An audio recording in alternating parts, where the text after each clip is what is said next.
चलिए बोर्ड पे देखिए। हम पढ़ रहे हैं भारत के इतिहास के बारे में। ठीक है, नया टॉपिक डिस्कस होगा आज से। इतिहास का अगला जो चैप्टर होगा, पीछे क्लास में जो डिस्कशन हो गया है एक बार चीज़ों को रिकैप करते हैं, फिर आगे चर्चा जारी रहेगा। ठीक है, तो ये भारत के इतिहास का काल विभाजन या इतिहास को अलग अलग पार्ट में जो विभाजित किया गया है उसका डिटेल दिया गया है। पीछे क्लास में डिस्कस हुआ था कि इतिहास को एक तो स्रोत एविडेंस के आधार पर विभाजित किया गया है, जिसके आधार पर 3 भाग में भारत के इतिहास का अध्ययन किया जाता है। एक प्रागैतिहासिक काल, जिसके अंतर्गत आने वाले पाषाण काल और ताम्र पाषाण के बारे में हम अध्ययन कर चुके हैं। टॉपिक शुरुआत हुआ था आपका कहाँ से, यहीं से, पाषाण काल से। उसके बाद से दूसरा जो इसका काल था उसको हम बोलते हैं आदि ऐतिहासिक प्रोटो हिस्टोरिक पीरियड, जिसके अंतर्गत 2 भारत की महत्वपूर्ण सिविलाइजेशन के बारे में पढ़े। एक हड़प्पा सभ्यता जो अपने आप में भारत की प्रथम नगरीय सभ्यता भी थी, और दूसरा पढ़े एक ग्रामीण सभ्यता के बारे में जिसका नाम था वैदिक सभ्यता। वैदिक सभ्यता में वेद, अरण्यक, पुराण, उपनिषद, ये सब क्या कुछ होता है सारी चीज़ें डिस्कस हो चुकी है। तो लास्ट क्लास यहाँ तक वैदिक सभ्यता हमने फिनिश कर लिया था। अब इसके बाद जो क्लास आगे डिस्कस होने वाला है, अब यहाँ से हम बढ़ेंगे किसमें, ऐतिहासिक काल के अंतर्गत। अब ऐतिहासिक काल इसलिए इसको कहा जाता है कि पीछे क्लास में आपको लिखाया गया था कि इतिहास जो भी लिखा गया है, भारत का इतिहास या दुनिया के किसी भी देश का इतिहास लिखा गया है, तो उसको लिखने के पीछे उस समय के उपस्थित एविडेंस वहाँ पे महत्वपूर्ण कारण है। क्योंकि इतिहास के परिभाषा में ही आता है कि वैसी घटनाओं का अध्ययन करना जिसके होने का कोई ना कोई एविडेंस या साक्ष्य क्या है, मौजूद है। अगर किसी घटना का होने का कोई एविडेंस या साक्ष्य मौजूद नहीं है तो फिर वो इतिहास का हिस्सा नहीं है, पास्ट या अतीत का हिस्सा है लेकिन इतिहास का भाग नहीं है। तो इतिहास उसे कहते हैं जिसके होने का कोई ना कोई साक्ष्य हमारे पास मौजूद है। पीछे क्लास में भी डिस्कस हुआ था कि जो एविडेंस या फिर साक्ष्य होता है वो 2 पार्ट में होता है, एक होता है पुरातात्विक और एक होता है साहित्यिक।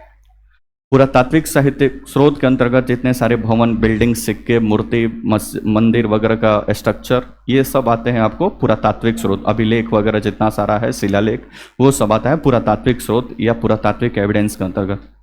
दूसरा होता है साहित्यिक स्रोत। तो साहित्यिक स्रोत के अंतर्गत जितनी भी सारी चीज़ें लिखी पढ़ी गई हैं जो टेक्स्ट या किताब के फॉर्म में है उसको हम बोलते हैं साहित्यिक स्रोत। यहाँ तक कोई दिक्कत? किसी किसी किताब में साहित्यिक स्रोत को 2 भागों में बांट दिया गया है, एक भारतीयों के द्वारा लिखा गया बुक्स या किताब, और दूसरा विदेशियों के द्वारा लिखा गया कोई बुक्स या किताब, जिसको हम विदेशियों के विवरण के नाम से जानते हैं। ठीक है, जैसे मौर्य डायनेस्टी के अंतर्गत एक विदेशी मौर्य डायनेस्टी के अंतर्गत एक व्यक्ति था जिसका नाम था जिसने मेगास्थनीज, जिसके द्वारा जो किताब लिखा गया जिसका नाम था इंडिका।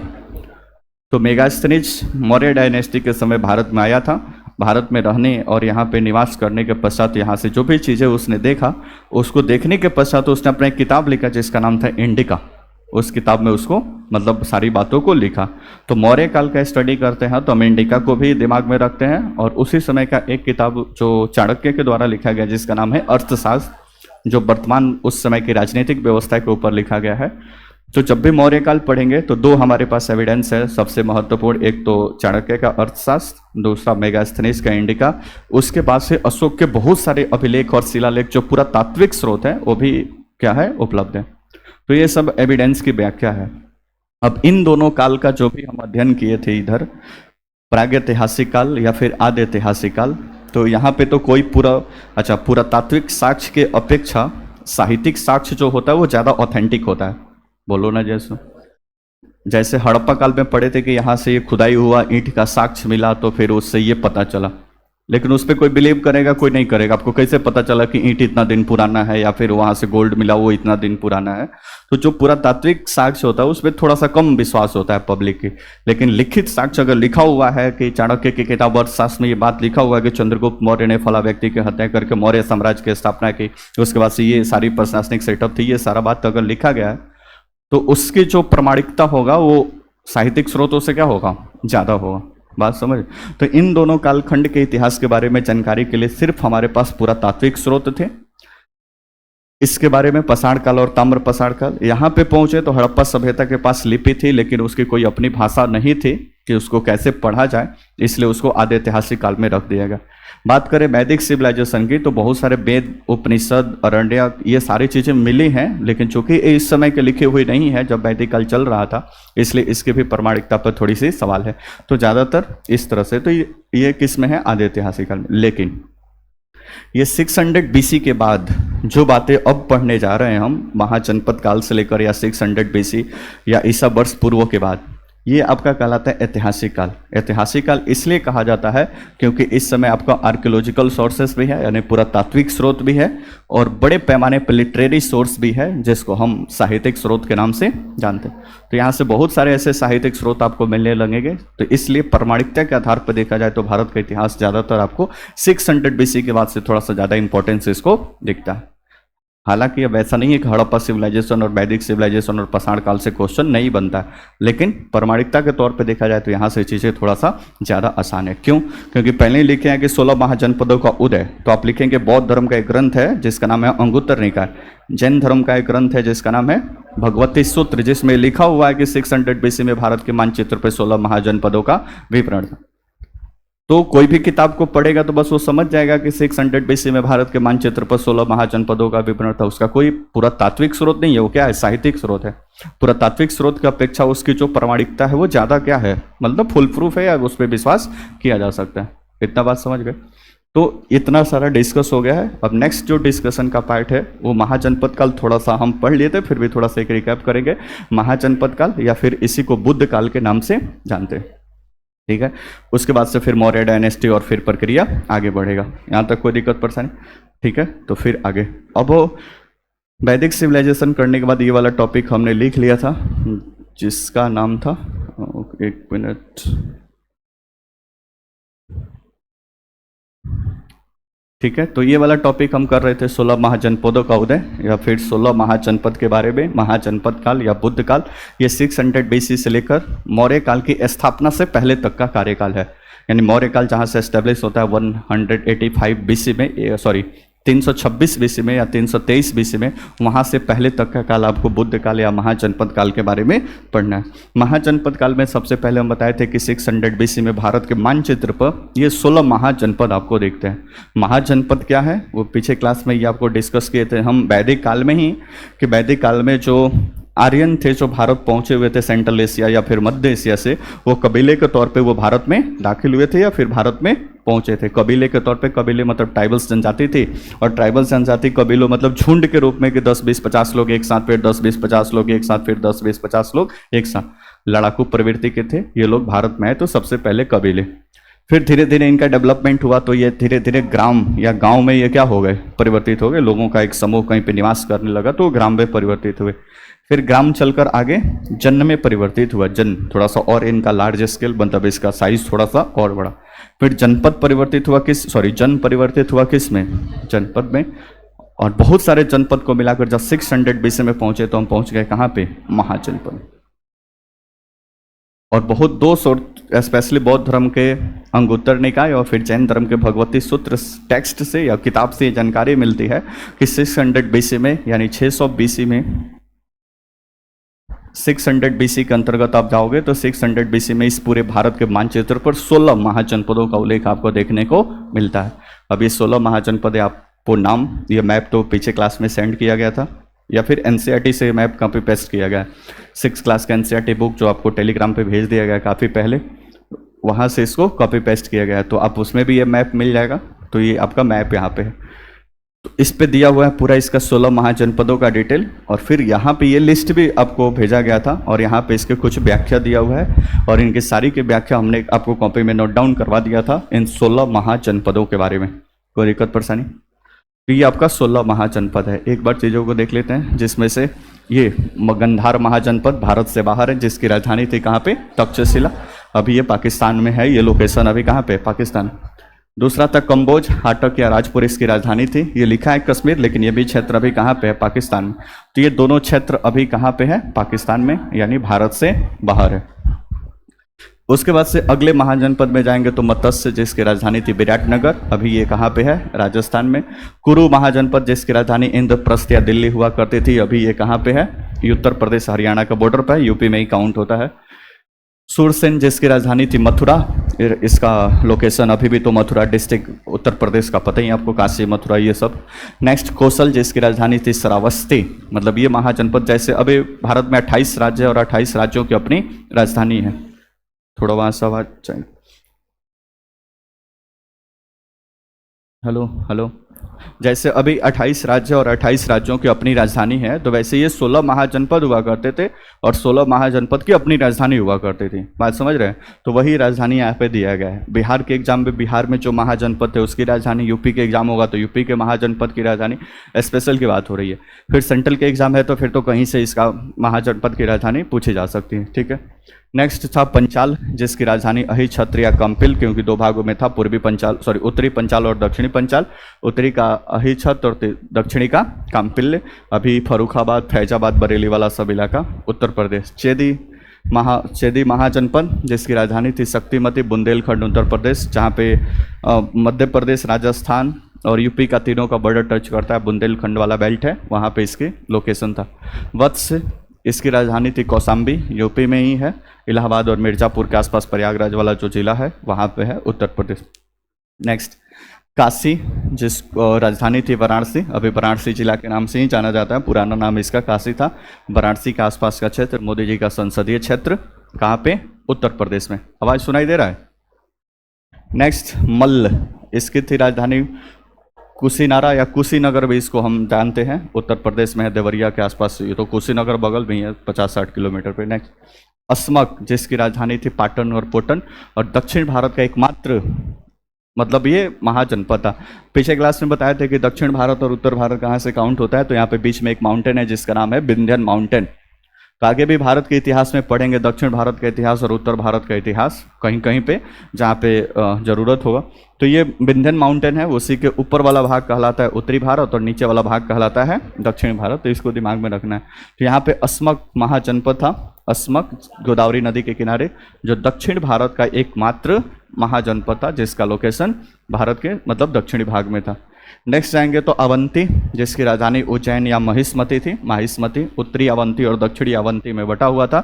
उत्तरी अवंती की राजधानी थी उज्जैन और दक्षिणी राजधानी थी महिष्मती। महिष्मती साम्राज्य शायद बाहुबली में इसी को दिखाया गया है, तो उसके बारे में।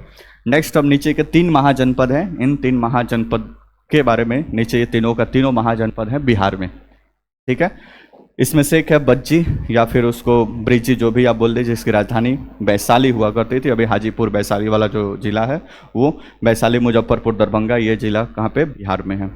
नेक्स्ट अगला है 15वां महाजनपद जिसका नाम है अंग, जिसकी राजधानी हुआ करती थी चंपा, और इसका वर्तमान लोकेशन है भागलपुर और मुंगेर वाला जो क्षेत्र है बिहार में, वहाँ पे इसका लोकेशन है। यहाँ पे देखिए अंग और चंपा, ये बज्जी वैशाली की राजधानी है। और ये 16वां महाजनपद जिसकी शुरुआत में राजधानी थी गिरिजवर्ज या राजगीर, बाद में उसको पाटलिपुत्रा ट्रांसफर करके बनाया जाएगा, लेकिन शुरुआती राजधानी कहाँ पे थी? गिरिवर्ज या फिर राजगीर या राजगिरी, जो भी आप कह लें, इसका सारा नाम वही है, कोई दिक्कत परेशानी। तो ये 16 महाजनपद 600 BC में भारत के मानचित्र पर एग्जिस्ट करते थे, या एक साथ ये लोग मतलब स्थापित हुए थे 600 BC के आसपास। यहाँ तक कोई दिक्कत? अब ये 16 महाजनपद सबके अपने अपने राजा हुआ करते थे और सब लोग अपने हिसाब से अपने महाजनपद को चलाते थे। और सामान्यतः सभी जगहों पे एक महाजनपद को छोड़ दिया जाए जिसका नाम था बज्जी, जिसकी राजधानी वैशाली थी, तो वहाँ पे सिर्फ था आपका गणतंत्र यानी रिपब्लिक शासन था, और बाकी सभी जगहों पे प्रजातंत्र था। प्रजातंत्र मतलब कि वहाँ पे वंशानुगत शासन चलता था। कोई शासक मरा तो फिर उसका पुत्र शासक बनेगा, फिर वो मरा तो उसका पुत्र, ऐसे कंटिन्यूअस में चलता था। परंतु जो वैशाली महाजनपद था या फिर बृज्जी जो महाजनपद था, वहाँ पर रिपब्लिक था, लोगों के द्वारा एक समूह हुआ करता था जो चुनता था और वो व्यक्ति वहाँ का शासक बनता था। तो मिलजुल कर वहाँ पे प्रशासन चलाया जाता था। और दुनिया का पहला लोकतंत्र और पहला गणतंत्र, पूरी दुनिया की बात कर रहे हैं, तो दुनिया का पहला लोकतंत्र और पहला गणतंत्र स्थापित करने के लिए स्पेशली जाना जाता है किसको? वैशाली को या फिर बज्जी को। यहाँ तक कोई इशू? कोई दिक्कत नहीं। अब इन 16 महाजनपदों में से एक जो महाजनपद था जिसका नाम था मगध, पटना में, जिसको अभी आप पटना के नाम से जानते हैं, गंगा नदी के तट पर बसा ये महाजनपद जिसका नाम था मगध। अब ये मगध महाजनपद अपनी कुछ खूबियों के वजह से धीरे धीरे स्ट्रांग होना चालू होगा। अब इसकी वो खूबी कौन कौन से जिसके माध्यम से ये थोड़ा सा अपने आप को पावरफुल बनाया, तो यहाँ पे देखिए मगध के उत्कर्ष के उत्तरदायी कारण, मगध अपने आप को क्यों इतना पावरफुल बना लिया कि बाकी 16 महाजनपदों को जीतकर एक बहुत बड़ी डायनेस्टी की स्थापना की, तो यहाँ पे वो मेंशन किया गया है। सबसे पहली बात तो यहाँ पे देखिए कि मगध के उत्कर्ष के लिए उत्तरदायी कारण, क्यों मगध इतना पावरफुल हो गया। तो सुविधाजनक भौगोलिक स्थिति, जिसमें निम्न गंगा के मैदानों पर नियंत्रण संभव था। भौगोलिक स्थिति इन द सेंस की काफ़ी मायने रखता है भौगोलिक स्थिति। मान लीजिए कि आपकी 5 बीघा खेत है, लेकिन वो दियारा में कहीं पे है, जिसकी वैल्यू बहुत कम है, 4,000 रुपये 5,000 रुपये कट्ठा वो बिक रहा है, लेकिन एक ही कट्ठा जमीन है नेशनल हाईवे के कहीं पे किनारे पे है। तो भौगोलिक स्थिति के हिसाब से ये क्या है, ज़्यादा इंपॉर्टेंट है। 10 कट्ठा ही जमीन है लेकिन पोस्ट ऑफिस के आसपास है, तो इसका इंपॉर्टेंस उससे क्या हो गया, ज़्यादा। तो भौगोलिक स्थिति काफ़ी मायने रखती है। मान लीजिए कोचिंग का लोकेशन यहाँ नौकरों का बंजारी को उस पर कहीं लगाया जाता, तो फिर पता चलता दादा जाते जाते इधर ही रह गए। तो भौगोलिक स्थिति काफ़ी मायने रखती है। स्टेट बैंक का जितना सारा ब्रांच है SBI का, किसी भी जिला में चले जाए एकदम सेंटर में रहता है। क्यों? क्योंकि लोगों का पहुंच क्या हो, आसान हो। नहीं तो फिर खाता खुलवाना हो, पता चला कि जाना पड़ेगा थामे के आसपास, तो फिर वो जाएगा बगल में एक्सिस बैंक, वहीं पे खुलवा कर आगे बढ़ जाए। इसे लोकेशन काफ़ी मायने रखता है। तो भौगोलिक स्थिति, तो वैसे ही था पटना या मगध का लोकेशन। गंगा नदी के तट पर बसा हुआ है, परिवहन के लिए गंगा नदी का रिवर का इस्तेमाल करिए, कृषि के लिए उसके जल का इस्तेमाल कर लीजिए, उसके साथ साथ शत्रुओं से रक्षा करने के लिए फिर उसका इस्तेमाल कर लीजिए। आप कभी कभी सुनते हैं कि भारत में शत्रु इधर से प्रवेश किए पानी से पार करके। एक बार मुंबई अटैक हुआ तो उसको छोड़ दिया जाए, तो कभी भी शत्रु किधर से एंट्री मारते हैं, जम्मू कश्मीर से, क्योंकि इधर से पूरा जलीय क्षेत्र है, नेवी यहाँ पे पूरी तरह से गश्त कर रही है। कोई भी आओगे तो पहले ही दूरबीन से देख लेगा, फिर काम खत्म, बोलो ना जी। इधर पूरा जंगल झाड़ी है, छुप छुप कर सुरंग उरंग बना लिया है, सब उसी में छुप छुप कर पहुंच जाता है, हमेशा डिस्टर्बेंस होता है। तो ये जलीय क्षेत्र है, आपके प्रहरी के रूप में, मतलब ये रक्षा करता है आपका, मतलब छोटे मोटे अटैक को ये क्या कर लेता है, झेल लेता है। ठीक है, तो वैसे ही गंगा नदी के किनारे मगध है। कोई भी अब राजा अटैक करेगा तो पहले गंगा नदी को क्रॉस करना पड़ेगा, तब तक इधर सैनिक पहले ही से तैयार है, फिर उसको निपटा ही देंगे, बोलो ना जी उसमें। तो इस तरह से। दूसरा, तांबे और लोहे की खानों की निकटता, जो बेहतर उपकरण और हथियारों के लिए आवश्यक। अब आपका लोकेशन मान लीजिए कि आपका जहाँ पे घर है उसी पे बगल में वो किसी रिलायंस का एक बहुत बड़ा इंडस्ट्री है, तो आपका घर का लोकेशन काफ़ी आ रहा है। सुबह उठे 9-10 बजे तैयार होकर तुरंत जॉब करने रिलायंस कंपनी में चलेगा। रिलायंस कंपनी का कहीं और लगा है, बिहार से जा रहे हैं जॉब करने, तो लोकेशन क्या करता है, मायने रखता है। तो यहाँ पे भारत में दक्षिण साउथ में चले जाओगे, गया मगध के आसपास वाले जिले में, तो बड़े पैमाने पे लोहे तांबे, झारखंड का छोटा नागपुर वाला बेल्ट था, बड़े पैमाने पे वहाँ पे सारी चीज़ों का उत्पादन होता था। उन सारी चीज़ों को इस्तेमाल करके फिर हथियार बनाए जाते थे, और फिर उन हथियारों के बल पे फिर बगल के महाजनपद को जीता गया। हम ही समझा रहे हैं, हम ही समझ रहे हैं, बोलो ना जी। नेक्स्ट, जलोढ़ मिट्टी का जमाव, जो कृषि के लिए मजबूत आधार था। जलोढ़ मिट्टी सबसे फर्टिलाइज मिट्टी होती है और सबसे ज़्यादा उर्वरकता इसमें होती है, इसलिए यहाँ पे फसलों के उत्पादन के लिए क्षेत्र महत्वपूर्ण था। मगध की दोनों राजधानी राजगिर या पाटलिपुत्र सामरिक दृष्टि से भी महत्वपूर्ण थी। राजगिर की पहाड़ियों से घिरी थी और शत्रुओं से पूरी तरह सुरक्षित, मतलब पहाड़ था एक साइड। जैसे भारत का मानचित्र देख लो, तो इधर हिमालय है, तो इधर हिमालय है, तो कभी इधर से अटैक सुने हो कि हिमालय को पार करके कोई अटैक कर दिया? पॉसिबल ही नहीं है भाई। अब ऐसे 8,850 मीटर पे चढ़ेगा, फिर नीचे आएगा, फिर उधर ही रह जाएगा, बोलो नहीं। इक्का दुक्का तो चढ़ता है तो फिर उसका नाम इतिहास में लिखा जाता है, फिर सेना लेके चढ़ना पॉसिबल है नहीं। तो ये हिमालय माउंटेन इधर से हमारी रक्षा करता है, कोई भी शत्रु इधर से प्रवेश नहीं कर सकता। वैसे ही ये बिहार के मानचित्र पे यहाँ पे मगध था, इधर पूरा ये पहाड़ी इलाका है, इधर से कोई दाखिल ही नहीं हो सकता है, इधर से आपका गंगा नदी, इधर से कोई आ ही नहीं सकता, तो पहाड़ियों से ये घिरा हुआ था। संगम पर स्थित था।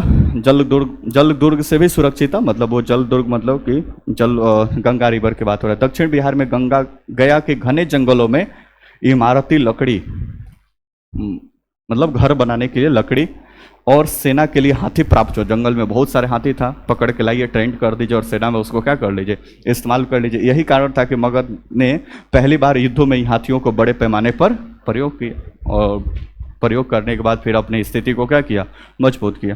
तो इन 16 महाजनपदों में से ये महाजनपद तो जहाँ जिसका नाम था मगध।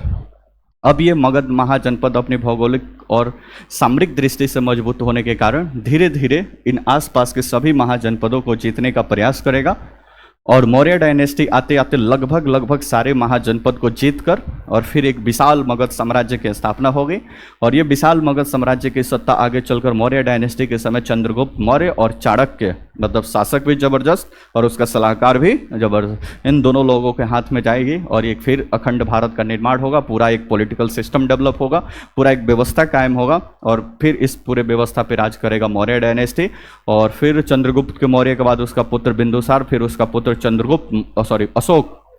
अशोक के समय आएगा। बाकी जितना भी क्षेत्र जो बच गया है चंद्रगुप्त मौर्य और बिंदुसार से, बाकी क्षेत्रों को जीत उठकर पूरा एक अखंड भारत का निर्माण कर लेगा कौन?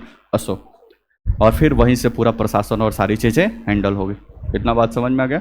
तो 16 महाजनपदों का उदय, पूरे भारत के मानचित्र पर अलग अलग लोकेशन, और उसके बाद से फिर इन महाजनपदों में मगध का उत्कर्ष, जिसके लिए 4-5 कारण वहाँ पे लिखा हुआ है, स्लाइड वो आगे मिल जाएगा आपको, उसको थोड़ा सा देख लेना।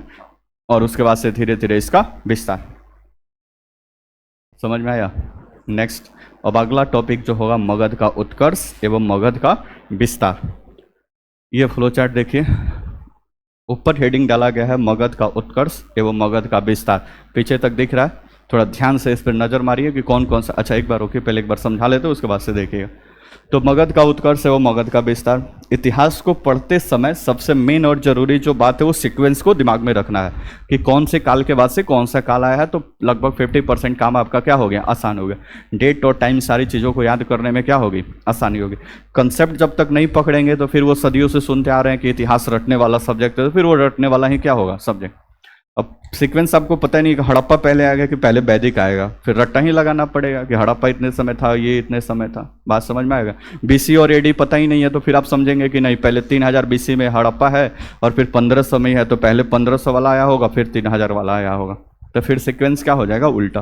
तो इतिहास को पढ़ते समय सबसे पहले सीक्वेंस जरूरी है। और इस फ्लो चार्ट में लगभग 600-700 वर्ष का जो भी डायनेस्टी भारत में रूल की है और जो भी विदेशी आक्रमण हुआ है उसका सीक्वेंस यहाँ पर दिया हुआ है। इसके पहले जो टॉपिक हमने किया है वो पाषाण काल, ताम्र पाषाण काल, हड़प्पा सभ्यता और वैदिक सभ्यता, और उसके बाद से ये मगध का उद्भव और फिर मगध में फिर धीरे धीरे डायनेस्टी की स्थापना और फिर वहाँ से उसका विस्तार। समझ में आ रहा है? तो सबसे पहला ऊपर मगध का उत्कर्ष एवं विस्तार, इसमें सबसे पहले बीच में रख लीजिए मौर्य काल को। हेलो, क्या लिख रहे हो भाई? इधर जाए। तो सबसे बीच सेंटर में है एक डायनेस्टी जिसका नाम है मौर्य काल। मौर्य काल का जो टाइम पीरियड है अभी तो 323 बीसी में, यानी सिकंदर का आक्रमण हुआ था लगभग 326 बीसी में। उसके बाद से धनानंद का शासन यहाँ पे चल रहा था। चंद्रगुप्त और चाणक्य ने धनानंद की हत्या करके और फिर मौर्य डायनेस्टी की स्थापना की लगभग कितना में? 323 बीसी में। और इनका कार्यकाल चलेगा 185 बीसी तक। अभी एडी में हम नहीं गए, अभी सब सारा चीज़ हम बिफोर क्राइस्ट या फिर ईसा वर्ष पूर्व में बात चल रहा है। तो एक बीच सेंटर में दिमाग में बस रख लीजिए कि एक डायनेस्टी है जिसका नाम है मौर्य काल। कोई दिक्कत परेशानी? इसका टाइम फ्रेम बस याद रखिए कि 323 बीसी से लेकर 185 बीसी, यहाँ तक कोई दिक्कत। और जो मौर्य काल से पहले आया है वो कहलाएगा पूर्व मौर्य काल, और जो मौर्य काल का बाद आया है वो कहलाएगा मौर्योत्तर काल, यानी मौर्यों के बाद का काल। बोलो ना जी इसनो। दो बातें समझिए। मौर्य काल बीच में है, मगध के उत्कर्ष एवं विस्तार में देख रहे हैं कि मगध की कहाँ तक, मतलब किस लेवल पे उसका उत्कर्ष हुआ और उसका एक्सपेंस भारत के मानचित्र पे कहाँ कहाँ था या विस्तार कहाँ कहाँ पे था, इसको देख रहे हैं। तो मगध के उत्कर्ष एवं विस्तार में सबसे पहला टॉपिक मौर्य काल दिमाग में रख लेना है, जहाँ पे अलग अलग शासकों ने अपना रोल किया है, वो आगे सारी चीज़ें आएंगी। उसके बाद मौर्य से पहले है तो पूर्व मौर्य काल, और मौर्य के बाद है तो उत्तर मौर्य काल, या इसको मौर्योत्तर काल के नाम से भी जानते हैं। यहाँ तक कोई दिक्कत हो तो बता दीजिए, बोलो ना जैसे। तो पूर्व मौर्य काल, फिर मौर्य काल, फिर मौर्योत्तर काल। अब पूर्व मौर्य काल में ये सारे डायनेस्टी ने यहाँ पे रोल किया है। पूर्व मौर्य काल यानी महाजनपद काल, यानी जब 16 महाजनपदों का उदय हुआ तो उस मगध महाजनपद के अंतर्गत सबसे पहली जो डायनेस्टी की स्थापना हुई उसका नाम था बृहदत्त वंश। बहुत सारे किताब में इनके बारे में कुछ विशेष जानकारी नहीं है, मुश्किल से 3-4-5 फैक्ट है जिसके बारे में आपको बस समझ लेना है। ज़्यादा इसके जानकारी का स्रोत नहीं है, इसलिए बहुत सारा इसके बारे में जानकारी नहीं है, ठीक है। तो सबसे पहला डायनेस्टी जो मगध पे रूल करेगी उसका नाम है बृहदत्त वंश, और इन्हीं के द्वारा पहली राजधानी वो राजगिरी वगैरह सेटअप किया गया। यहाँ तक को लेकर फिर जो दूसरी डायनेस्टी इसमें आएगी जिसका नाम है हर्यक वंश। पितृहंता वंश भी इसको कहा जाता है, क्योंकि इसको जितने शासक बने वो सब अपने पिता की हत्या करके शासक बने हुए थे, इसलिए इस डायनेस्टी को पितृहंता डायनेस्टी के नाम से भी जाना जाता है। हर्यक वंश खत्म होगा लगभग 412 बीसी में, और उसके बाद से जो नेक्स्ट डायनेस्टी काम करेगी उसका नाम है शिशुनाग वंश। कोई दिक्कत परेशानी? शिशुनाग वंश खत्म होगा 344 बीसी में, और उसके बाद से अगला जो डायनेस्टी रूल करेगी उसका नाम है नंद वंश, जो लगभग रूल करेगी 323 बीसी, और 323 बीसी में ही नंद वंश का जो अंतिम शासक होगा जिसका नाम है धनानंद, उसको हत्या करके फिर 323 बीसी में चंद्रगुप्त मौर्य डायनेस्टी की क्या करेगा? स्थापना करेगा। यहाँ तक कोई दिक्कत? प्राचीन भारत के इतिहास में या इस बेल्ट में मगध के उत्कर्ष और पूर्व मौर्य काल के अंतर्गत 2 विदेशी आक्रमण हुए हैं, जिसमें से भारत पे पहला विदेशी आक्रमण हुआ है कब? फारसी या ईरानी आक्रमण। मतलब भारत पे पूरा इतिहास की अगर बात करें तो पूरे भारत पे पहला विदेशी आक्रमण किसने किया है? ईरानियों के द्वारा। टेरियस प्रथम, टेरियस द्वितीय, टेरियस तृतीय के बारे में हम पढ़ेंगे। तो ईरानियों ने पहला बार भारत पे क्या किया है? आक्रमण किया।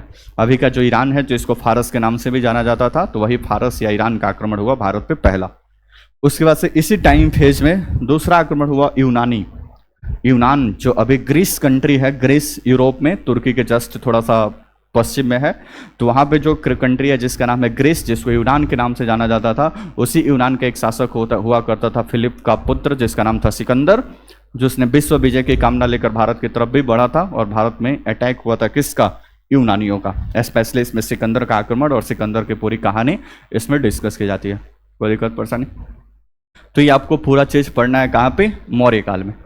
इतना पढ़ने के बाद फिर हम बौद्ध धर्म और जैन धर्म को डिस्कस करेंगे। उसके बाद से फिर मौर्य काल वाला टॉपिक चालू होगा, क्योंकि बौद्ध धर्म जैन धर्म क्योंकि धार्मिक सुधार आंदोलन है, तो 600 और 500 बीसी में ही चला हुआ है। तो ये तो मामला चला गया 323 बीसी में। तो इसी बीच में आपका बौद्ध धर्म और जैन धर्म आएगा और अपना पूरा विस्तार करेगा।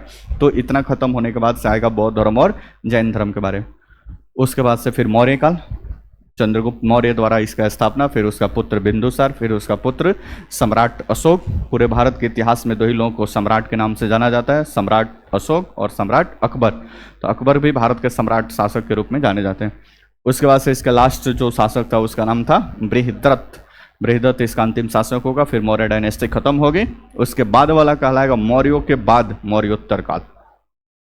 और मौर्योत्तर काल में स्पेशली आपको जो पहला डायनेस्टी, इसमें 3 डायनेस्टी पढ़ना है भारत का, जिसमें से पहला है शुंग वंश 184 बीसी से 75 बीसी। उसके बाद से फिर कर्ण वंश, उसके बाद से फिर सातवाहन वंश। लगभग यहाँ पे 400 वर्षों का इतिहास आपको यहाँ पे पढ़ने को मिलेगा। कहाँ पे? सातवाहन वंश। और सातवाहन वंश खत्म होगा, ये 250 बीसी नहीं है, 250 एडी है। ये बीसी नहीं है, ये एडी है। ठीक है, 250 एडी। मतलब हम ईस्वी में पहुंच जाएंगे। जैसे सातवाहन वंश पहुंचेंगे तो ये 60 बीसी से खत्म होते होते 1 बीसी, फिर 0, और 0 के बाद से फिर पॉजिटिव प्लस में जाने लगे। बोलो ना जी, बीसी और एडी समझाए थे, भुला गया सब। तो ये 250 बीसी तक चलेगा, कोई दिक्कत परेशानी? उसके बाद इसी समय कुछ विदेशियों का आक्रमण होगा। सबसे पहला इस समय यानी मौर्योत्तर काल में पहला आक्रमण होगा हिंद यूनानियों का, उसके बाद फिर शकों का, फिर उसके बाद से पार्थियन का, और उसके बाद से कुषाणों का भारत में आक्रमण होगा। ये 4 आक्रमण आपको पढ़ने को मिलेंगे कहाँ पे? मौर्योत्तर काल। और फिर ये डायनेस्टी खत्म होने के बाद फिर आगे स्थापित हो जाएगी गुप्ता डायनेस्टी, जिसमें चंद्रगुप्त प्रथम, चंद्रगुप्त द्वितीय, समुद्रगुप्त, कुमारगुप्त, स्कंदगुप्त का नाम सुने कभी? तो ये सब गुप्ता शासक के डायनेस्टी के शासक सारी चीज़ें आपको मिलेंगे। यहाँ तक कोई दिक्कत परेशानी? नेक्स्ट एक बात और समझिए,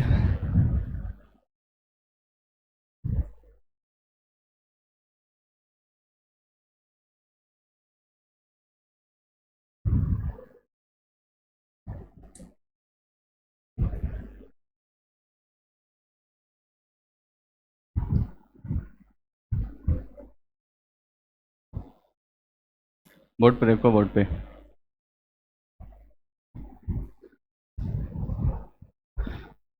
अब भारत के इतिहास के बारे में एक बात और समझ लीजिए, ये हर समय हर डायनेस्टी पढ़ेंगे वहाँ पे ये सारी चीज़ें आती रहेंगे। ये आपको भारत का मानचित्र दिख रहा है, भारत का मानचित्र, बोलो ना जी, पहले भी कभी देखे होंगे, नहीं देखे हो तो आज तो देख ही लिए होंगे। ठीक है, ये आपका भारत है, इधर जाएंगे तो ये पूरा समुद्र इलाका है, एक तरफ है अरब सागर का ये दोनों पार्ट, सॉरी हिंद महासागर का ये दोनों पार्ट है, एक तरफ है बे ऑफ बंगाल, बंगाल की खाड़ी, पूरा ये चल ब्लू कलर का है, ये पूरा पानी भरा हुआ है। इधर आपका है अरब सागर, ये भी हिंद महासागर का ही पार्ट है, पूरा जल से भरा हुआ है। नीचे जाएंगे तो ये पूरा जल से भरा हुआ है, कोई दिक्कत परेशानी। फिर इधर जाएंगे तो ये बांग्लादेश, तो ये बाद में बना है ना, ये तो 1971 में पाकिस्तान का पहले पार्ट था, पाकिस्तान तो भारत का ही पार्ट था, तो फिर इसका कोई औचित्य नहीं है। फिर इधर ये दूसरा इलाका था, इधर कोई डेवलपमेंट नहीं था, पूरा जंगली इलाका था, हिमालय माउंटेन का एक्सटेंशन है। इधर जाएंगे तो आपको हिमालय माउंटेन मिलेगा, बोलो ना जैसनो। ये वाला रूट मतलब ये पाकिस्तान तो भारत में ही था, बोलो ना जैसनो, तो इसको इधर ही रखते हैं।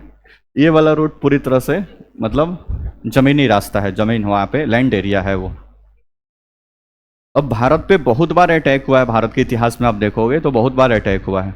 तो 2-3 फीचर जो भारत के इतिहास में हमेशा आपको पकड़ के रखना है, उसमें से एक बात ये दिमाग में रखना है कि ये भारत में जब भी अटैक होगा, किसी भी विदेशी का आक्रमण होगा, तो आप बताओ इधर से तो पॉसिबल नहीं है भारत में आक्रमण करना। कोई प्रेम भाव से आ जाए तो वो अलग बात है, लेकिन आक्रमण करना पॉसिबल नहीं है। तो इधर से ट्रेड वगैरह अरब के लोग करते थे, इसलिए इसका नाम अरब सागर पड़ा है, वो अलग बात है। तो इधर से व्यापार वगैरह कर सकते हैं, लेकिन कोई शत्रु इस पे चाहे महमूद गजनवी हो, चाहे गोरी हो, चाहे सिकंदर हो, चाहे इधर से अटैक कर दे, चाहे बाबर, चाहे कोई भी हो, पॉसिबल नहीं है। क्यों? क्योंकि आएगा भाई जहाज वहाज डुबा दिया जाएगा, इधर काम खत्म। उस समय तो पनडुब्बी था नहीं कि छुप के नीचे से आएगा, बोलो ना जैसा। तो इधर से कोई भी अटैक आप भारत में देखेंगे, चाहे सिकंदर हो, चाहे फारसी वाला हो, चाहे शक कुषाण पल्लव जितना सारा हो, इधर से कोई भी नहीं है, कोई दिक्कत। दूसरा, इधर से भी कोई अटैक पॉसिबल नहीं है कि इधर हिमालय माउंटेन है लगभग 8,500 फीट की ऊंचाई पर, मुश्किल है इधर से ट्रैवल करना, या उतने मीटर की ऊंचाई पर, तो इधर से भी आक्रमण पॉसिबल नहीं है। तो चाहे एंशिएंट हिस्ट्री हो, चाहे मेडावल हिस्ट्री हो, चाहे फिर मॉडर्न हिस्ट्री हो, भारत में जितने सारे आक्रमण होंगे वो सब के सब होंगे भारत के उत्तरी पश्चिमी बेल्ट से, उत्तरी पश्चिमी जहाँ पे पूरा लैंड एरिया है। छोड़ दे अगर सिर्फ अंग्रेजों को, तो अंग्रेज तो भाई नमूने थे भाई, तो अंग्रेज इधर से नहीं आए थे, अंग्रेज तो इधर से आए थे भाई। आक्रमण उन लोग थोड़े ना किया था, वो तो रिक्वेस्ट करने आया था ना भारत में कि हमको पूरे भारत में व्यापार करना है, तो बस थोड़ा सा परमिशन दे दीजिए कि हम कहीं पे 2-4 अपना फैक्ट्री वैक्ट्री लगा कर अपना क्या करें, व्यापार।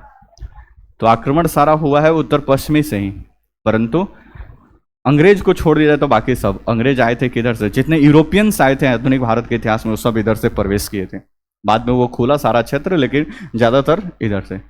चाहे वास्को डी गामा हो, पुर्तगाल हो, चाहे फ्रांस हो, चाहे ब्रिटिश हो, चाहे बाकी स्पेनिश वगैरह कोई भी हो, सबके सब इधर जलीय रास्ते से भारत में प्रवेश किए थे। लेकिन ये कोई आक्रमणकारी नहीं थे, प्रेम भाव से आए थे कि भारत में व्यापार करना है। वो अलग बात है कि भारत को गुलाम बना लिए, वो दूसरी बात है, लेकिन आक्रमण करने के इरादे से इधर से तो प्रवेश नहीं कर सकते। इतना बात कोई दिक्कत परेशानी हो तो बताइए। तो पहला, जब भी आक्रमण भारत में या कोई भी विदेशी आक्रमण दिमाग में आए तो बस समझ लेना है कि वो विदेशी आक्रमण सब हुआ होगा जम्मू कश्मीर, पंजाब, पाकिस्तान, उसके बाद वाला जो रीजन है जहाँ पे उत्तर पश्चिमी भारत है और जहाँ पे जमीनी रास्ते टच करते हैं, वहीं से आक्रमण हुआ होगा। इतना कोई दिक्कत। तो पहला ये बात समझना है, जब भी विदेशी आक्रमण चर्चा में आए तो समझ जाना है कि वो कहाँ से आए होंगे, पाकिस्तान वाले रास्ते से। दूसरी क्या समझना है, भारत के इतिहास में एक सबसे महत्वपूर्ण बात जो आप समझेंगे कि एक समय ऐसा होगा कि भारत के मानचित्र पे कोई भी डायनेस्टी स्थापित हो, अपने आप में एकदम चरमोत्कर्ष पे होगा, एकदम काफी विशाल डायनेस्टी उसका होगा, लेकिन हमेशा विशाल नहीं रहेगा। क्योंकि गांव में भी सुनते हैं कि एक पुस्त कोई बढ़िया काम करेगा, उसके 2-4 पुस्त के बाद कुछ नालायक लोग आते हैं, ऐसे कुछ जितना कमा के गए वो सबको बिलवा के चले जाते हैं। तो वैसे ही भारत के इतिहास में भी आपको देखने का एक समय ऐसा आएगा कि एक विशाल डायनेस्टी स्थापना होगी, फिर जैसे ही कोई एक महत्वपूर्ण शासक की मृत्यु होगी, उसके बाद से जो उसका पुत्र सपुत्र जो भी आएगा वो इस प्रकार से काम करेगा कि वो धीरे धीरे डायनेस्टी क्या हो जाएगी, टूट जाएगी, और फिर छोटे छोटे राज्यों की क्या हो जाएगी, स्थापना हो जाएगी। हाँ भी समझा रहे हैं, अभी समझ रहे हैं। बाद में न समझ में आए तो रट्टा मारो जिंदाबाद, वो अलग की बात है। फिर भी बहुत मतलब बेहतरीन समझाने का हम प्रयास कर रहे हैं, और थोड़ा सा दिमाग लगाइएगा तो समझ में आ जाएगा। तो एक कालखंड विशेष में ऐसा होगा 200-300 सालों के अंतर्गत कोई एक डायनेस्टी जिसकी स्थापना हुई, धीरे धीरे महत्वपूर्ण वहाँ पे शासक आए, अपने साम्राज्य को विस्तार करके पूरे भारत में अपने साम्राज्य को एक्सपेंस किया। लेकिन जैसे ही किसी महत्वपूर्ण शासक की मृत्यु हुई, उसके पुत्र जो आए, बात नहीं करो, उसके बाद जो शासक आए उन शासकों को अपनी क्षमता का उस तरह से उपयोग नहीं कर पाए, और धीरे धीरे वो साम्राज्य टूट कर क्या हो गया, बिखर गया। अब आप बताओ कि कोई भी विदेशी जो आक्रमण होगा वो किस कंडीशन में होगा? जब विशाल साम्राज्य रहा होगा, जब कि जब टूटकर बिखरेगा तब, जब टूटकर बिखरेगा तब। इसलिए आप इस वाले फेज में तो कहीं विदेशी आक्रमण हमने लिखा है, मौर्य काल में कोई विदेशी आक्रमण नहीं, क्योंकि सबको पता है कि यहाँ पे अशोक, चंद्रगुप्त मौर्य, बिंदुसार जैसे एक ताकतवर शासक है। अटैक करना मतलब अपना हुलिया डुबा के वहां से आना। तो हमेशा कोई कंट्री मजबूत है, अभी भी आप देख लियो, कोई भी कंट्री मजबूत है तो उस पर आक्रमण करने से पहले 3 बार सोचेगा। बोलो ना जैसो। जैसे अभी रसिया देख लो, रसिया एक मजबूत कंट्री, यूक्रेन पर आक्रमण किया है, 1.5-2 साल से युद्ध चल रहा है, 2-3 साल से युद्ध भी चल रहा है, सब मतलब वो अस्थायी रूप से सपोर्ट सारा है किसका? यूक्रेन को सब सपोर्ट कर रहा है, America, Europe, Germany, France, Britain, ये जितना सारा है ये सब हथियार सब अमेरिका को दे रहा है, लेकिन खुलकर कोई रसिया पर अटैक नहीं करेगा। क्यों? क्योंकि सबको पता है कि रसिया कितना ताकतवर है। बोलो ना जी, हजारों की संख्या में परमाणु बम लगाया है, रखा हुआ है, 1-2 इधर उधर किया, बिस लेने के देने पड़ जाए। तो कोई भी मजबूत कंट्री है, कोई भी मजबूत शासक है, तो उस पर आक्रमण करने से पहले कोई भी 2-4 बार क्या करेगा? सोचेगा। सिकंदर भी जब भारत की तरफ बढ़ रहा था तो धनानंद शासन कर रहा था, भले कितना भी आयसबाज था लेकिन सेना बहुत ताकतवर रखा था। 10 लाख की सेना उस समय धनानंद रखा हुआ था 326 बीसी में। जब सिकंदर की सेना ब्यास नदी के तट पर पहुंची तो उस तट पे पहुंचने के बाद उसके सैनिकों ने आगे बढ़ने से मना कर, बोला नहीं बहुत ताकतवर सेना है, किसका? धनानंद का। और वहीं से वो सेना वापस चली गई, अटैक करने का जरूरत नहीं किया। लेकिन सिकंदर का सेनापति हुआ करता था जिसका नाम था कौन? सेलुकस, सिकंदर का सेनापति था।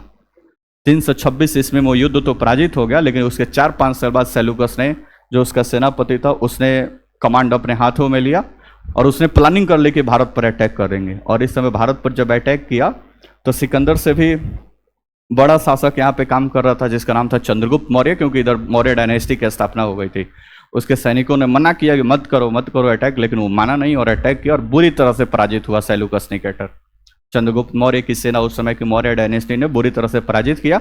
तब दुनिया को लग गया कि अब इस समय आक्रमण करना मुनासिब नहीं है, क्योंकि एक बहुत बड़ा ताकतवर शासक भारत में रूल कर रहा है। बात समझ? तो जब भी कोई मजबूत शासक होगा कोई भी विदेशी आक्रमण आपको देखने को नहीं मिलेगा, लेकिन जैसे ही वो शासक कमजोर होगा तो तुरंत आपको विदेशी आक्रमण झेलने पड़े। बात समझ में आ रहा है?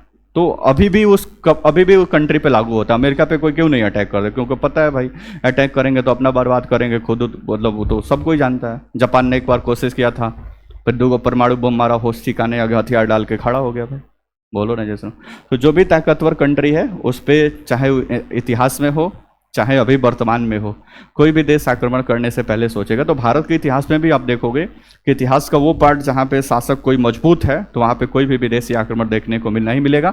लेकिन जैसे ही शासक कमजोर पड़ेगा या टूट कर अलग अलग पार्ट में बिखर जाएगा तो फिर बहुत सारे विदेशी आक्रमण देखने को मिलेंगे। एग्जाम्पल नंबर 1, जैसे यहाँ पे सब अलग अलग ये छोटे छोटे शासक थे, कोई भी मजबूत यहाँ पे साम्राज्य नहीं था, तो यहाँ पे 2 विदेशी आक्रमण हुए और दिक्कत। आगे चलकर फिर मौर्य डायनेस्टी की स्थापना हुई। अटैक तो किया सेलुकस निकेटर, लेकिन बुरी तरह से पराजित हुआ। तो कोई जरूरत करेगा तो फिर उसका मुंह तोड़ जवाब उस समय दिया जाएगा। तो इस समय मौर्य डायनेस्टी सब शासन कर रहे थे। उसके बाद से यहाँ पे आक्रमण हुआ सेलुकस निकेटर का, बुरी तरह से पराजित हुआ। उसके बाद से कोई भी विदेशी आक्रमण यहाँ पे देखने को नहीं मिलेगा। चंद्रगुप्त मौर्य के द्वारा स्थापित मौर्य डायनेस्टी, इसके समय पूरा विस्तार हुआ उसका। फिर बिंदुसार इसका पुत्र और विस्तार किया उसके साम्राज्य का। अशोक के समय अखंड भारत पे पूरी तरह से राज हुआ करता था मौर्य डायनेस्टी का। लेकिन जैसे ही अशोक की मृत्यु हुई फिर उसके बाद जो शासक आए इस पूरे डायनेस्टी को बचा नहीं पाए और फाइनली 185 बीसी में इसका अंतिम जो शासक था बृहदत्त, इसकी हत्या कर दिया। इसी का एक अमात्य सेनापति या प्रधानमंत्री हुआ करता था जिसका नाम था शिशुनाग, और उसी के द्वारा एक अगले डायनेस्टी की स्थापना कर दी गई शिशुनाग वंश के। बात समझ में आ रहा है? अब बताओ, कोई शासक है और उस शासक का कोई सेनापति है, वही शासक की मारकर हत्या करके शासक बन गया, तो बाकी सेना का अलग अलग जो कमांडर इन चीफ होगा, बाकी अलग अलग पद पे होंगे, कहीं पे ज़्यादा पावरफुल होगा, तो अपना मौके का फायदा उठाएगा ना। बोलो ना जी। सुनो, घर का जब मुखिया मजबूत है तो कोई भी किसी का भी दाल वहाँ पे गलने वाला नहीं है। इन घर का मुखिया ही कमजोर है तो पड़ोसी भी कुछ फायदा उठा लेगा, कुछ घर वाले भी फायदा उठा लेंगे। बोलो ना जी। सुनो, तो घर का मुखिया का मजबूत होना क्या है, जरूरी है। तो वैसे ही जब तक मौर्य डायनेस्टी इन लोगों के हाथ में थी, इन तीनों के हाथ में, कोई इधर से कोई तिगड़मबाजी नहीं। लेकिन यहाँ से जैसे ही इसकी स्थिति कमजोर हुई, सब ये अपने लोग ही फायदा उठा लिए। सबसे पहले शुंगा डायनेस्टी, फिर कर्ण वंश, फिर सातवाहन, ये सब छोटे छोटे डायनेस्टी के क्या हो गई, स्थापना हुई।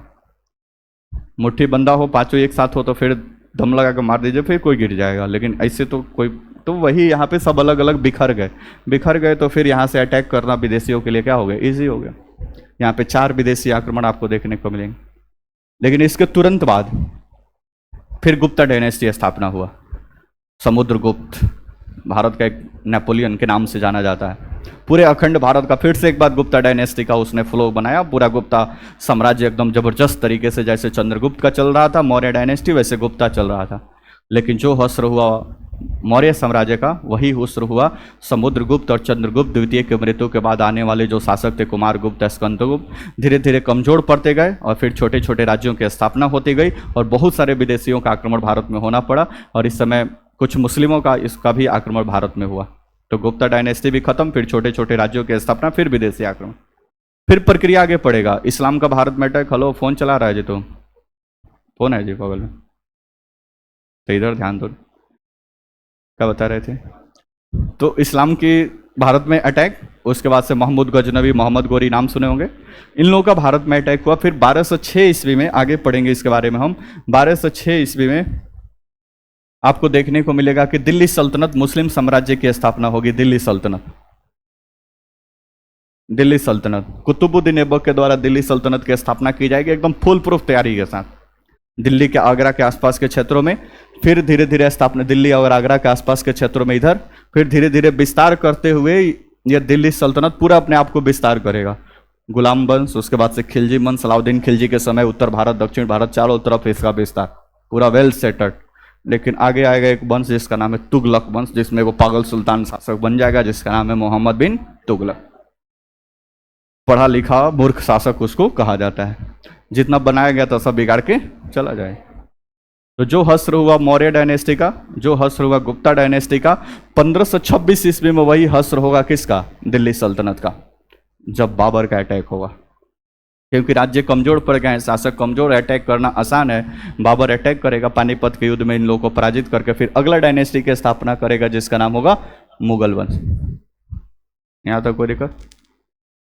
फिर मुगल बाबर के द्वारा इसी दिल्ली और आगरा के क्षेत्र से, हल्के से मतलब छोटे से राज्य में मुगल डायनेस्टी की स्थापना होगी, आगरा दिल्ली के आसपास के क्षेत्रों में।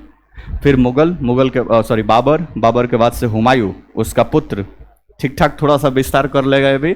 उसके बाद से हुमायूं का पुत्र अकबर, कुछ प्रेम भाव की नीति, कुछ मारधार की नीति, इन सब नीतियों को बदौलत पूरे भारत में लगभग अपना विस्तार कर लेगा।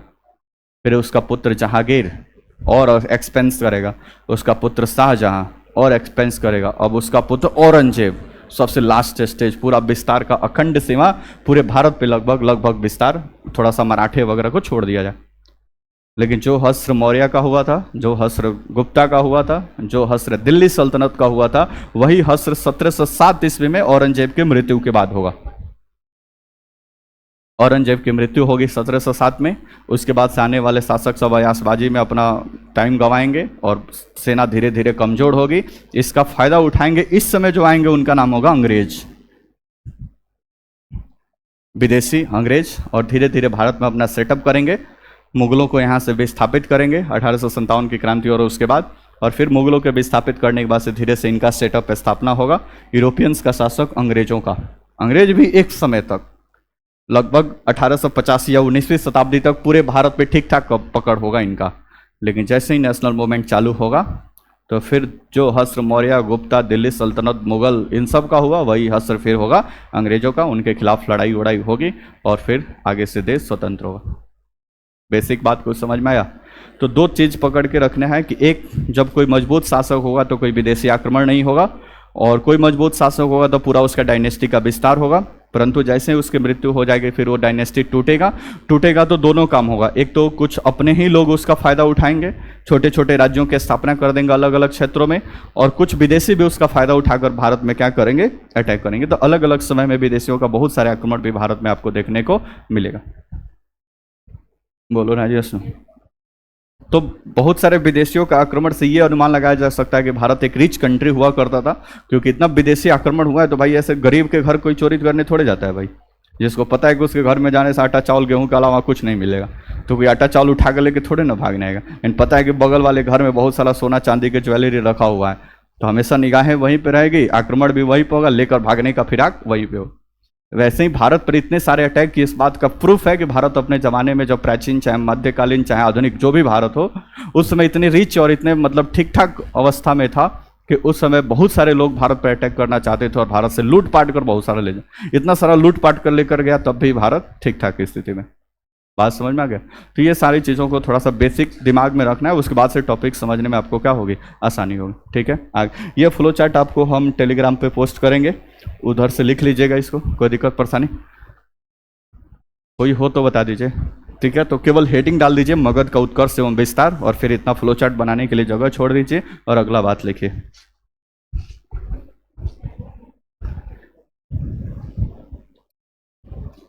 हेलो हेलो, मगध का उत्कर्ष एवं विस्तार यहां तक बना लीजिए, ये वाला फ्लो चार्ट। फिर नीचे जो ग्रीन कलर का लिखा हुआ उसको छोड़ के बाकी लिखिए। फिर आगे तेज बोलो, कहाँ टेलीग्राम पे भेजे? नहीं नहीं, अभी वो नहीं नहीं, वो नहीं, अभी बता रहे हैं उसको, इसको पहले लिखिए। समझ में आया? तो आपसे कोई पूछे, अब इतना जितना हम समझाएं उसमें सादा बात तो अभी समझा सकते हैं, मेमोरी में कुछ बातें होल्ड हुआ होगा तो सेव हुआ है कि नहीं कुछ फाइल, कि सब इधर सुने इधर से डिलीट भी हो गया? तो उसको घर पे जाके थोड़ा सा रियाज करेंगे, पढ़ेंगे, समझेंगे, तब सेव होगा।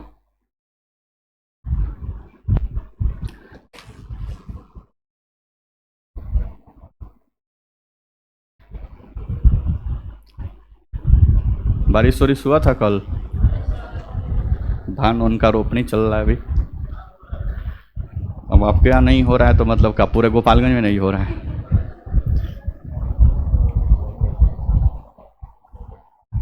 बहुत कॉस्टली हो गया इस समय कृषि किसानी का काम करना। ठीक है, इतना सारा पैसा इन्वेस्ट करके धान का फसल लगाई और लास्ट में पता चला कि 2-3 महीना बारिश से नहीं हुआ, फिर सब बर्बाद हो जाए। बहुत सोच समझ के किसान इन्वेस्ट कर रहा है आजकल। ठीक है, फिलहाल लिखिए, आप सुनते रहिए। हाँ, किधर से बोल रहे हो? लिख दिए? अब ये सीक्वेंस जाकर दिमाग में रख के और इसको पता रखना है।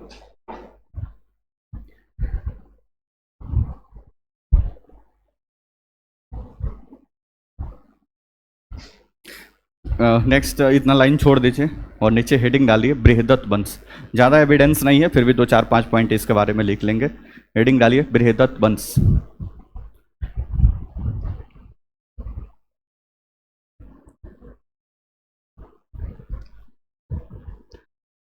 हेडिंग डाल दिए? चलिए एक बार बोर्ड पे थोड़ा सा और देखिए, ध्यान दो। अब ये जो पीछे क्लास में हम बताए थे कि इतिहास का ये वाला जो डेट होता है डबल डिजिट का, मतलब 2 बार में, कि यहाँ से यहाँ तक, ये बहुत rare of the rare case में, मतलब 100 एग्जाम निकालोगे तो कहीं 2-3 जगह पे ये पूछा गया होगा। सामान्यतः इस प्रकार के डबल डिजिट आप किसी भी भारत में चले जाओ, आधुनिक, प्राचीन, मध्यकालीन, कहीं पे भी 1 का 2 बार कहीं पे क्वेश्चन आपको मिल जाएगा, सामान्यतः नहीं मिलेगा। एंसेंट से तो कहीं नहीं मिलेगा, पहली बात। दूसरी बात, तो ये नहीं दिमाग में रखना है। और इस समय के शासकों का टाइम पीरियड भी किसी एग्जाम में नहीं पूछता है कि बिंबिसार कब तक था, अशोक कब से कब तक था, ये नहीं आपको एग्जाम में पूछता है। ठीक है, कि कौन सा शासक कब काम कर रहा था या फिर वो कब शासन में था।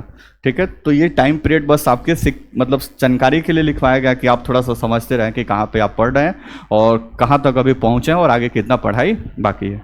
बात समझ में आ गया ना? ठीक है, तो इसको याद करने के चक्कर में मत पड़िएगा, फिर भी इतना जरूर दिमाग में रखिएगा कि मौर्य काल 323 बीसी से लेकर 185 बीसी। नहीं तो यही पता नहीं होगा तो फिर पूर्व मौर्य काल और फिर उत्तर मौर्य काल ये पता नहीं चल पाएगा। ठीक है, तो कुछ मोटे मोटे डेट एंड टाइम है, उसको बस थोड़ा सा इधर दिमाग में रखना पड़ेगा। देखिए बृहदत्त वंश,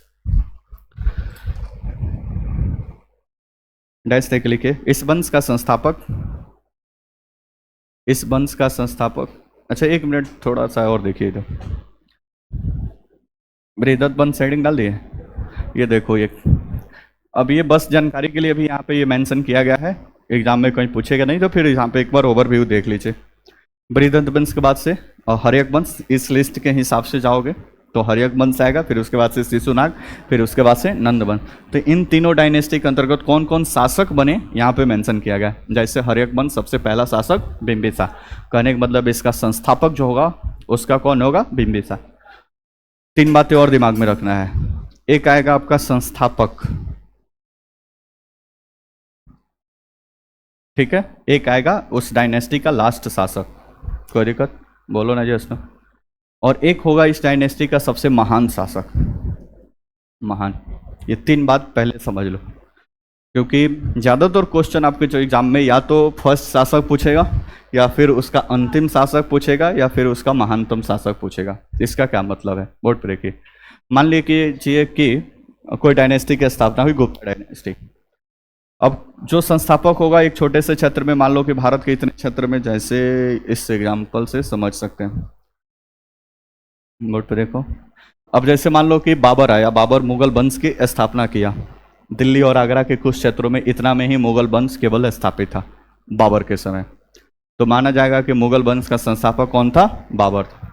लेकिन मुगल वंश का सबसे महान शासक या महानतम शासक बाबर नहीं था, क्योंकि वो तो इतना ही दूर विकास विस्तार किया था ना। उसके बाद हुमायूं, उसके बाद से आया अकबर। अकबर के द्वारा फिर पूरे भारत में इस साम्राज्य का क्या किया गया, एक्सपेंस किया गया। तो फिर अकबर उस साम्राज्य का महानतम शासक होगा, कोई दिक्कत परेशानी। उसके बाद से ये साम्राज्य बर्बाद होगा, उसके बाद से लास्ट में एक छोट मोटिया शासक आ जाएगा भाई, कि वो कहलाएगा लास्ट शासक। तो पहला और लास्ट तो जरूर पता करना है, और एक महानतम शासक जो भी होगा कहीं कहीं पे मिलेगा, कहीं कहीं पे नहीं मिलेगा, उसको दिमाग में रखना है। लेकिन पहला और लास्ट जरूर देखिए। अब सॉरी, एक मिनट देखो, इधर देखो, देखो। तो ये हम बता रहे थे, तो ये देखो, तो हर एक वंश के अंतर्गत आएगा बिंबिसार, फिर अजातशत्रु, उदयन एवं उसके उत्तराधिकारी। फिर उदयन और उसके उत्तराधिकारी खत्म होंगे, फिर शिशुनाग वंश, सॉरी शिशुनाग वंश। तो पहला शासक शिशुनाग, उसके बाद से काकवड़, जिसको काला शोक के नाम से भी जानते हैं। फिर उसके बाद से काकवड़ का 10 पुत्र, मतलब काला शोक के 10 गो पुत्र शासन करेंगे, जिसमें से लास्ट शासक की फिर हत्या करके नंद वंश की स्थापना होगी, जिसका शासक होगा महापद्म नंद। और फिर इसका 8 पुत्र शासन करेंगे, जिसमें से लास्ट शासक होगा धनानंद, जिसको हत्या करके फिर जो मौर्य डायनेस्टी की स्थापना होगी। ठीक है, तो पहले बृहदत्त वंश लिखिए। इस वंश का संस्थापक बृहदत्त था, इस वंश का संस्थापक बृहद्रथ था।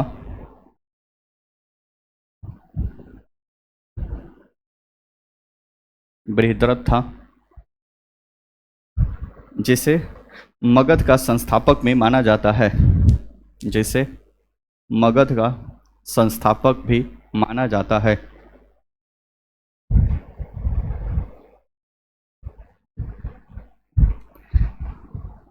अगला पॉइंट, बृहदत्त के पिता का नाम बसोचैद्य। बृहदत्त के पिता का नाम, बोर्ड पे लिखे हैं, बृहदत्त के पिता का नाम बसोचैद्य था, बसोचैद्य था, जिन्होंने जिन्होंने ग्रीवर्ज, जिन्होंने ग्रीवर्ज या फिर राजगृह या फिर राजगीर,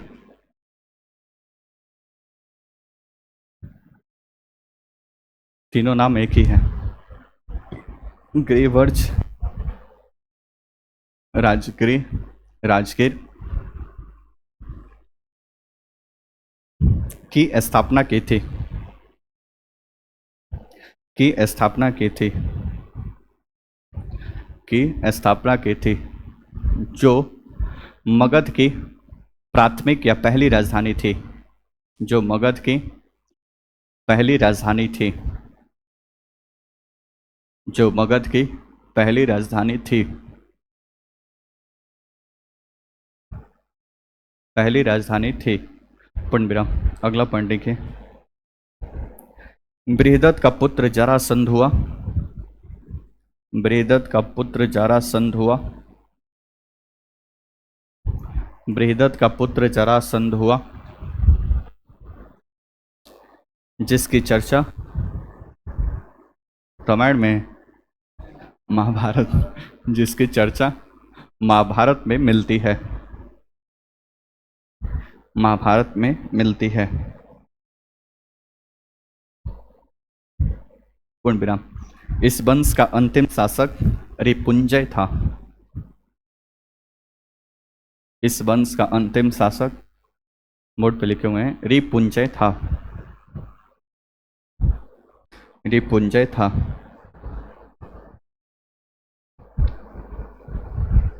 पूर्ण विराम।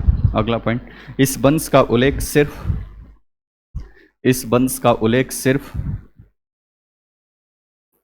इस वंश का उल्लेख सिर्फ महाभारत ग्रंथ तथा पुराणों से मिलता है। इस वंश का उल्लेख सिर्फ महाभारत ग्रंथ एवं पुराणों से मिलता है। पुराणों से मिलता है।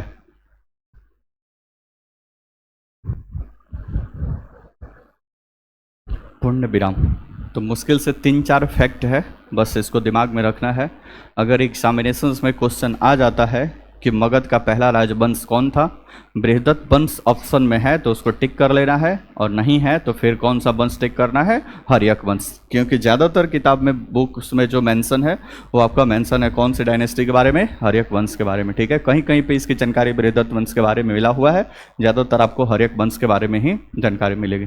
कोई दिक्कत परेशानी? तो इसके बाद से जो नया डायनेस्टी है जिसका नाम है हर्यक वंश, तो हर्यक वंश लिखने से पहले ये वाला स्लाइड 2 काम कर लेना है घर पे। ये वाला स्लाइड घर पे मतलब इसको लिख लेना है आपको कि कौन शासक रहा है। एक तो ये लिख लेना है, उसके बाद पहले जहाँ पे जगह छोड़े हैं वो फ्लो चार्ट के लिए उसको लिख लेना है। उसके बाद से अभी जहाँ पे लिखना बंद किया है वहाँ पे इसको लिख लेना है। कोई दिक्कत परेशानी? ये वाला बात लिखवाया जा चुका है मगध के उत्कर्ष के कारण। बोलो ना जैसनो। जो लोग नहीं लिखे हैं तो जस्ट इसके बाद में इसको लिख सकते हैं, कोई दिक्कत परेशानी नहीं है। ठीक है, तो ये 3 स्लाइड है, एक फ्लो चार्ट वाला और ये के वाला और ये के वाला, ये तीनों आपको कर लेना है। 2 तो जरूर कर लेना है, इसको और फिर वो फ्लो चार्ट वाला। कोई दिक्कत परेशानी? नेक्स्ट कल चर्चा जारी रहेगा, हर्यक वंश डिस्कशन होगा और फिर प्रक्रिया आगे बढ़ेगी। आप रिविजन कर लीजिएगा। जैसे ये टॉपिक यहाँ तक फिनिश होगा, ये वाला टॉपिक यहाँ तक फिनिश होगा यूनानी आक्रमण तक, बौद्ध धर्म चालू होने से पहले पूरा टेस्ट होगा, उसके बाद से फिर बौद्ध और जैन धर्म चालू होगा। बोलो ना जी अस्नो। ठीक है, कोई दिक्कत परेशानी? तो इसको भेज देते हैं हम स्लाइड को, नहीं तो इसका वीडियो भी अपलोड होगा, आप जाकर वहाँ से भी उसको स्क्रीनशॉट मार के लिख सकते हैं। कोई दिक्कत नहीं, उतना मेहनत ना करिए, हम इसको डालते हैं अभी थोड़ी देर के बाद। कोई दिक्कत? ओके, फिर मिलते हैं कल, आगे चर्चा जारी रहेगा हर्यक वंश के बारे में। प्रीवियस ईयर क्वेश्चन, 1 मिनट रुको ना जी, प्रीवियस ईयर क्वेश्चन आप देखते रहिएगा। घटना चक्र का किताब डाल दिया गया है टेलीग्राम पे, आप वहाँ से प्रीवियस ईयर क्वेश्चन देखते रहिएगा। ओके, धन्यवाद।